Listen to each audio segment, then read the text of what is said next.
C'est un ambitieux chantier qui débute sur les plages du Larvoto. Première étape, la mise en place de palissades acoustiques qui délimiteront la zone d'intervention. Et peu à peu, pendant les 15 prochains jours, ce sont les commerçants du site balnéaire qui vont libérer les espaces de boutiques et restaurants. Pour tous, une page se tourne avec un pincement au cœur. Les baigneurs notamment vont devoir se résoudre à ne plus venir profiter des joies de la mer au Larvoto le temps des travaux. C'est triste, c'est comme je vous ai dit tantôt, c'est un deuil. On était habitué de venir ici, puis après, pourtant partout sur la côte, vous avez des belles plages, mais Monaco, c'est spécial. Mais moi, je suis, comment dire, j'ai l'espoir que ça, on m'a dit que ça allait revenir comme en mieux, alors je suis confiant et puis je compte encore venir quelques années. Hein. Je pense qu'il faut vivre comme les événements comme ils sont. Hein. Puisque en principe c'est pour améliorer.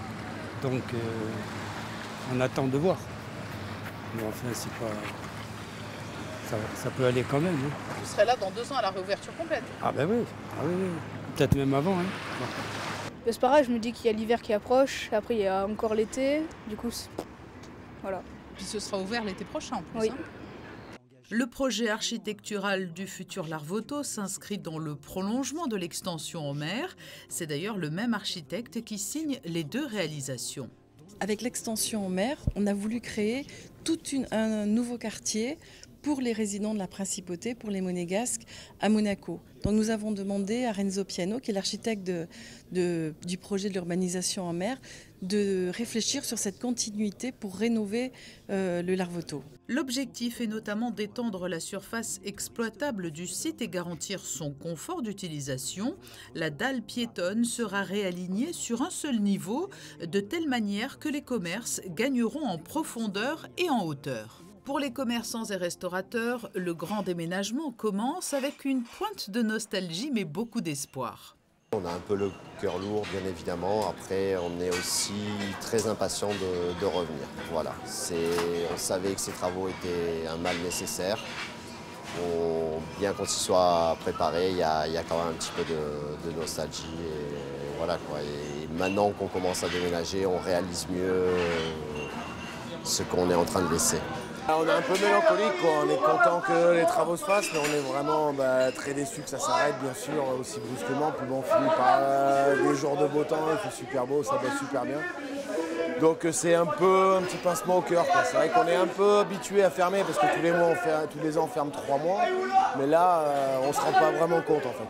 Au sein des équipes, certains ont prévu de prendre des vacances un peu plus tôt que prévu après une belle saison. D'autres repartiront vite travailler en attendant de réintégrer les équipes à l'horizon 2021. Mais le gouvernement a apporté une aide importante à chaque commerce. Nous avons la certitude de revenir. Sur le plan financier, nous avons été protégés, il faut bien le dire.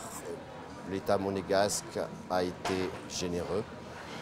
Après, on devra repartir de zéro, se refaire une clientèle, refaire des équipes. Voilà, c'est difficile, mais bon, c'est un nouveau projet, c'est aussi intéressant.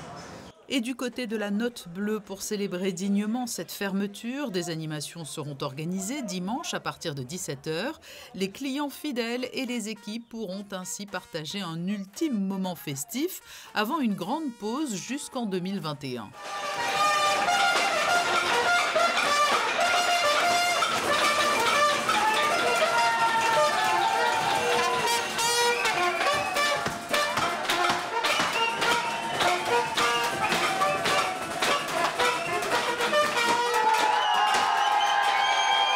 C'est une grosse fête qu'on fait grâce à nos fournisseurs.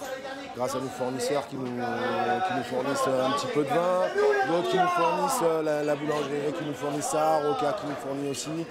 Donc voilà, on se fait un petit truc sympa, on boit un verre, on grignote. Et après, du coup, quand les lieux seront vides, on a fait appel à 3 graffeurs contemporains qui vont venir graffer toute la note bleue. Et après, on va inviter les clients à venir, à mettre la combinaison et à graffer. Voilà. En 2021, une immense façade vitrée de 400 mètres s'étendra de part en part des plages et les piétons ne seront pas oubliés sur la partie supérieure. Il y aura au-dessus de cette promenade haute toute une pergola qui va permettre de protéger du soleil et de la pluie avec des panneaux solaires photovoltaïques qui vont recouvrir cette pergola et qui permettront de couvrir à peu près 80% des besoins énergétiques du site, de l'éclairage public. Au-delà de l'embellissement des lieux, ce projet va aussi avoir pour vocation de mieux protéger la plage des coups de mer. Des brise-lames vont être installées entre les digues déjà existantes. Les surfaces commerciales, quant à elles, pourront rester en activité toute l'année. Les travaux s'articuleront autour de plusieurs phases. L'été prochain, en 2020, l'accès au public rouvrira avant de fermer de nouveau. La réouverture des commerces et restaurants est prévue en juillet 2021 et la fin totale des travaux en janvier 2022.